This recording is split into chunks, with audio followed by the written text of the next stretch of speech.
জোহরের নামাজ একবারে বেড়াত লাগাইয়া শেষ টাইমে সমস্ত রান্না বান্না করলা ভাজি ডাল সব রান্না শেষ হয়েছে, গরু গোসল করাইছে, ছাগল গোসল করাইছে, উডান ঝাড়ু দিছে, আর অত্র ইউনিয়নে আর কোনো কাম নাই। সব কাম শেষ কইরা এবারে এবারে গেছে গোসল করতো। গোসল করে আইসা এরপরে আইসা রুকু সেজদা দপা দপ 12 রাকাত নামাজ 27 মিনিটে উড়াইয়া লাইছে, সোজা কথা সুইরা লাইছে নামাজ, দুম নামাজ।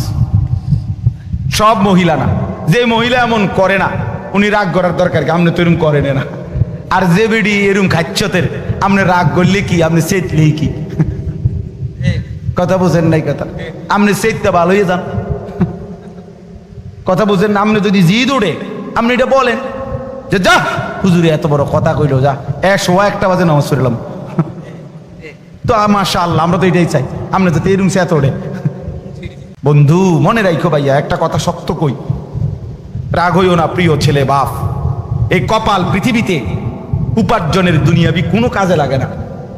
এই হাত পাও এগুলা মানুষের অঙ্গ প্রত্যঙ্গ কাজে লাগে বিভিন্ন উপার্জনের কামে। এই কপাল এটা দুনিয়াবি কোনো কামে লাগে না, এটা কোনো কাজের জন্য, ওইটা দিয়ে কোনো উপার্জনের কোনো কামে, দুনিয়ার কামাইয়ের কোনো কাজে এই কপালের এটুকু জায়গা ব্যবহার হয় না, এটা লাগে না আর কি। তাই এটা আল্লাহ তাআলা কেন বানাইছেন? খোদার কসম রব্বুল আলামিন এই কপাল শুধুই সেজদার জন্য বানাইছেন, শুধু সেজদার জন্য। এজন্য যে কপাল সেজদা দেয় না, যে কপালে সেজদা নাই, তুই মানুষও না, মানুষের বাচ্চাও না। ইনসানের কোনো কাতারে সে পড়ে না, সে কোনো মানুষের কাতারে পড়ে না, ইনসানের কোনো কাতারে পড়ে না যার কপালে সেজদা নেই। কারণ কপাল বানানোই হয়েছে, সেজদা কাকে বলে? ওয়াদউল জাবহাতে আলাল আরদ, জমিনের মধ্যে কি রাখা, তো কপাল রাখাটারই কি কয়? তার মানে সেজদা কপাল, কপাল বানানোই হয়েছে কিসের জন্য?